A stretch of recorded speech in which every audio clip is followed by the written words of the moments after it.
Okay, well, we're not going to need this cork because we're going to finish this bottle. Oh, hey, greetings programs. How are you guys doing? Well, it's Friday night. It's time to enjoy the King's Mead. And I'm just not giving a nickname to something. That's literally what this stuff is called. Get some of this, drink it. You'll feel cool. Cracking open a nice bottle of the King's Mead. And the subject of tonight's fireside chat is required reading, folks. Look at that. Golden and delicious. Here's to you, folks.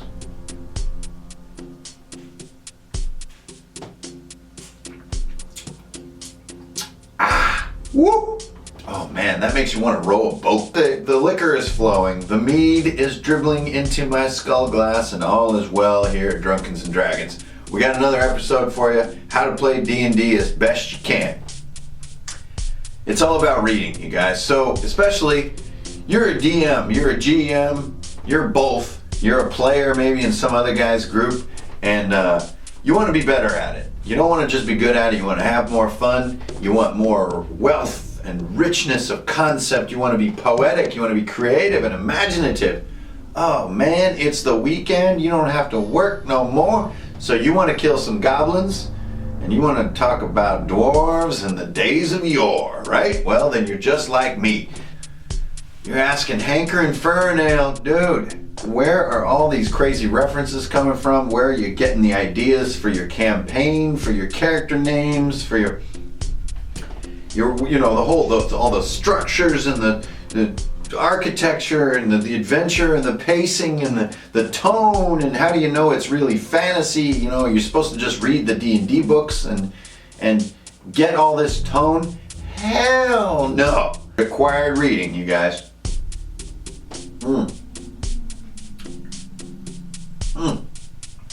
Wow, this stuff is crazy.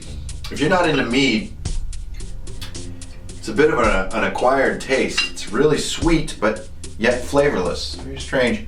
I can really see how Vikings would love it. Okay, I just keep straying off topic. I'm a little distracted because I'm so excited. What the hell is required reading, you ask? I already have the trifecta. I've got the Player's Handbook, I've got the Monster Manual, and I've got the DM's Guide. What more could I possibly need? Don't be that way. I got a little stack of books here from the vast library of Drunkards and Dragons that I wanted to introduce you guys to tonight, and basically say, go read these. Especially if you're a DM, having a large, wide working knowledge of the literature behind some of this will give you so much better of a wealth of the ability to improvise all the tropes in a way that people will recognize. If you just make stuff up that's too made up, no one has a footing in conceptual familiarity, and they'll find themselves in wacky land. But if you have a nice base of literature behind your imagination, and it's kind of embodying some of these tropes and classic elements, it makes the game and the experience for you and your buddies feel really legit. Now I am a little weird in this area because I have a sort of a compulsion to memorize things. So when I read something I really like or see a movie I really like, I tend to like go really deep on it and read it multiple times or watch it a zillion times to try to memorize key parts. And then kind of find your way, into your language.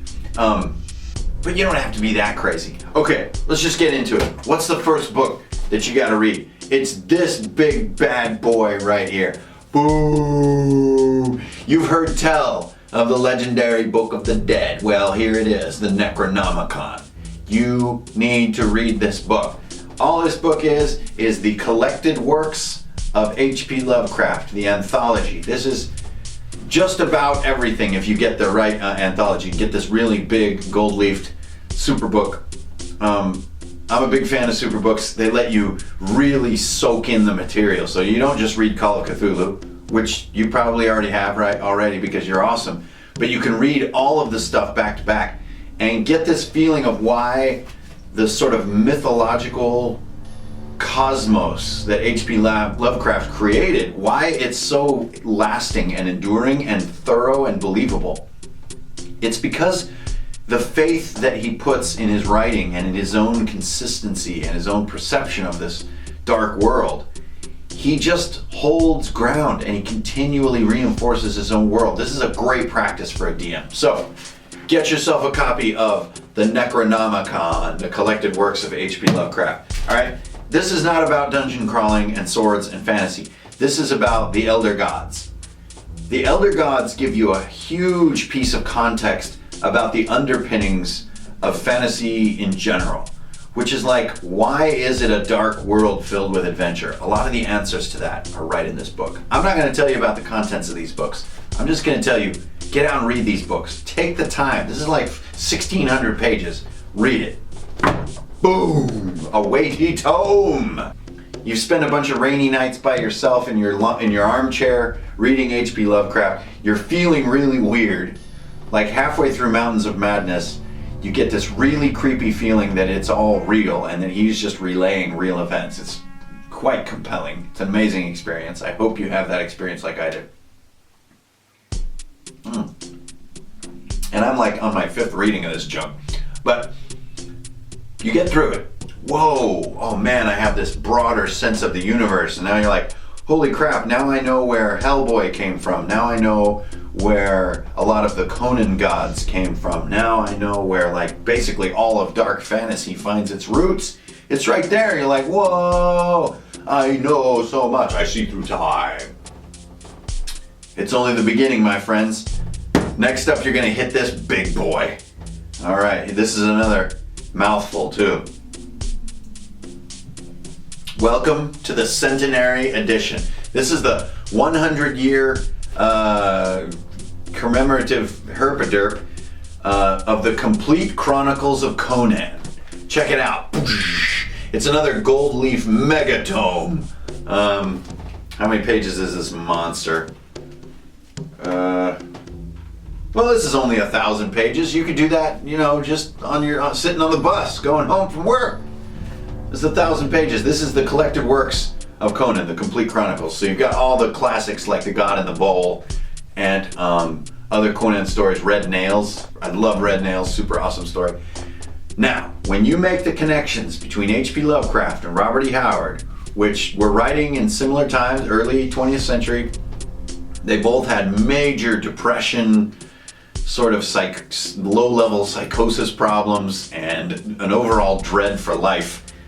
But for some reason, their fiction doesn't really show that. They were just creative masterminds writing in the same era, which is the sort of pulp fantasy era, but it was early before it was considered pulp. This is just writing. Now, H.P. Lovecraft had all kinds of troubles getting his work to be appreciated. Robert E. Howard was no different. He was considered a sort of a trash mag filler. But over time, the character of Conan became such an iconic character, it kind of just became part of the Western imagination. Everything besides Tolkien that is modern fantasy is in this freaking book. Boom!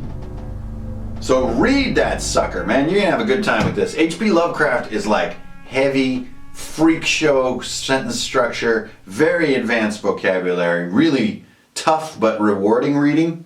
Robert E. Howard couldn't be more opposite. It's just action, it's easy reading, it's fast, it's explosive, it's really good stuff. So his stories are short, really easy to digest. I love the one with the giant snake, which inspired the scene in the movie, and so on and so forth. So do your homework. Find out the real story behind Conan the Barbarian. And he is not just the barbarian, he's Conan the king, he's Conan the thief, he's all this great stuff. Okay, so there you go. Whew, those are my 2 biggest ones. Now, I'm taking for granted that you've already read Lord of the Rings like 15 times, and The Hobbit, so we're not even going to go there. But, if you have not read the Silmarillion by Tolkien, do it. Now, this is the weirdest book of all on my list for tonight. This book is gnarly. This is the Genesis book from the Bible, but for Lord of the Rings. So this is what happened before the First Age and all that stuff. How it all began, how the cosmos formed, you know, how Sauron and Angband and Melkor and all this craziness. Woo! Good luck with this. This is all about vocabulary, names, and ancient history in the Lord of the Rings universe. What use is this to a DM? Well, I mean, come on. You gotta know how Lord of the Rings came to be if you really consider yourself a Lord of the Rings aficionado. Which, if you're DMing Dungeons and Dragons, it's probably pretty safe to say that you're into Lord of the Rings. Whew, this is heavy duty stuff, man. I tell you what. It's like, it's turning into work all of a sudden. But hey, if you're a DM, you're already doing 4 times the work of any of your players in your group because you want the experience to be fun, you want it to be deep. You're not writing all this stuff down and over-preparing. So go watch my world building video. Like, it's not all about like, ooh, well, I gotta name all the gods and I gotta name all the towns and I gotta come up with all the... Blah, blah, blah. No. If you have a good command of what the literature does and how it moves and how it shakes and like what the magic is, just having your friends show up, roll initiative, and start playing, you'll infuse a lot of flavor into the game. So that's why you read all these damn annoying books. Next up, boom! What do you know about this one? Using the runes.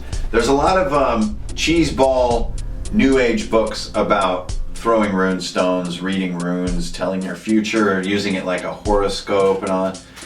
Really what I would consider to be total cheese. This book is very low on cheese and very historical. So you get a nice clean sense of what the Futhark alphabet is, which are the runes that most people are familiar with, and some of the general meanings and loose meanings of those runes. And there's some nice, I don't know if I can flip to it, there's some nice reference pages in here that just show all the runes together and their meanings in summary, like in short form. I don't know where it is. It's like in the beginning somewhere, but it kind of shows like, here's this rune and kind of what it means. Here's this rune and kind of what it means. Here's this rune and kind of what it means. Don't worry about trying to tell your damn future using runes, okay? I'm sure there's some people out there that can totally do it and it's 100% legit. Rock on. I love you. You're cool. You're holding the tradition alive. But for us, we're dungeon masters. The reason you want to read this is so you have a command of runes. Runes, everybody knows, are really cool in fantasy. They let you mark things on the floor, they're on items, you put them on the doorway to make the dwarves show up, you put them on a gateway to keep orcs from walking through, all kinds of classic stuff. Are your players really going to be like, hey, wait a minute, is that the Uruz rune? I thought that meant strength, not, protection. Like, no, that's not why you're reading the book. You're just reading the book to get a working knowledge of what runes are, what they look like, how do they feel? If you just start winging it in your game and every once in a while runes appear, there's this sense of legitimacy to it that lends power to the game. And if there's power in the game, the players play their characters, they show up, they're not distracted, and like you have more fun with your homies. All right, whew. Now we're gonna get into a couple of derivative ones. So I don't want to start a controversy here. There's tons, literally tons of literature out there that you should read. There's all the R.A. Salvatore stuff. There's the Amber books. There's the freaking Wrinkle in Time stuff. There's, oh my God, that Swashbuckler dude. There's a lot. There's a lot of classic literature to give you a command of fantasy. I'm just trying to cover the absolute fundamental bedrock, rock steady, rock bedrock. Now we're going to get into what I like to call derivative books. Remember, I'm assuming that you've read the trifecta back and forth like 20 times right now. You know the DM's Guide like the back of your head. This is a book from 3rd edition, I think. Well, it just says D20 system on the back. What do you know about this? This is Monte Cook's Book of Vile Darkness. Now, besides Elminster's Guide to the Forgotten Realms, this is one of the best D&D books that you can get your hands on. Now, it's a little thin, right? It reminds you of like 5th edition Rise of Tiamat. Like, what the hell am I paying for? A cover here? Yeah, it's a little thin, and you're going to get into some 3rd and a half edition kind of shenanigans and whatnot, but oh man, there's just goodies throughout this thing, like the Staff of Tongues, and just lots of really dark, creepy, weird stuff. Now, this book has fallen into obscurity a little bit. For one thing, they put a big sticker on it that says intended for mature audiences only. Come on, guys. Is a drawing of a succubus really so bad that like teenagers aren't allowed to buy this stuff? I'd have to say screw you on that one. Let the teenagers have this book, you jerks. Okay, final 2 books on the derivative front. You know, what does derivative mean? Derivative means this is not literature. These are role-playing books. So, I can't stress enough, read literature first. H.P. Lovecraft, Robert E. Howard. Boosh! The duo of power. Once you got those, start, getting into, I recently heard them referred to as hipster RPGs, which I thought was pretty funny. So if you have like gauges and a big red beard and, a flannel with the Microsoft logo, I don't know. What exactly are hipsters look like nowadays anyways? I don't even know. I think there are definitely beards involved, though. So if anybody can help me in the comments on the video, what do hipsters look like nowadays? Anyways, they are making RPGs. That's how weird the world is now. Being a nerd has become cool, which is still disorienting to me. I mean, in my day, we got beat up for it, and now it's like if you're not a nerd, you're a dork, which doesn't make any sense. Okay, the first of these is, it's been out for a little more than a year, to my knowledge. I don't really know all this stuff, but boom! Check that out. Dungeon World. Dungeon World is pretty sweet. I'm not going to go too deep into this because I've got a separate video coming, which is a total drink and review of Dungeon World itself, the system, and the book. Suffice it to say, if you're playing a lot of D&D, especially if you're a DM, this is a great book. These guys thinking very cleanly. A lot of their book is really derivative of Dungeons and Dragons, though, and that's pretty disappointing. But there's some very original ideas in here on how to keep the game moving, and even more importantly, how to structure narrative and how you speak during a fun session that can make it even more fun. So, boosh, go read this book. It's cheap. Besides, these guys are cool. It's just a couple of dudes, working indie style. So support them, give them your $18 or whatever. They could use it. I'm sure they need beer money. And then, you all know about this. The coolest looking, worst role-playing system on the market, the Burning Wheel. There's a lot of jokes about the Burning Wheel. Everybody loves to troll it and beat on it. The art in this book is absolutely fantastic. The overall presentation and hardback and like this is a really cool book to have and to read. Like, it feels cool to sit here and read about how to make, the threne of the chameleon. I don't even know what that is. It sounds like a bard spell. Oh, it's a life path. Yeah, so there's these life paths in here. You guys probably have all read through this, but awesome. Lots of details about clever ways to create character stories, character motivation, and some of the more sort of sublime elements of role-playing. The minute you get into their actual role-playing mechanics, dear God, just stick a needle in your eye and spare yourself the pain, because this stuff is plain crazy. I've been listening to people out there playing Burning Wheel and enjoying it. I frankly can't imagine who those people would be. It's like the diametric opposite of GURPS. It's like if GURPS was just pure logic, simplicity, and good times, this is just like this reading the Scarlet Letter backwards. This stuff is crazy. But like I said before, these guys are indie. They're doing it themselves. They put out this cool ass hardback book. So give them your damn money. Get the book and read it and get a cool sense for like what dwarves are like, what humans are like in fantasy world and so on and so forth.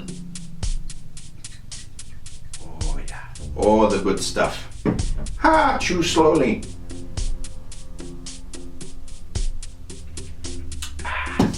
So that's it. That's all I got for this video. I'm not going to beat you over the head with 45 books.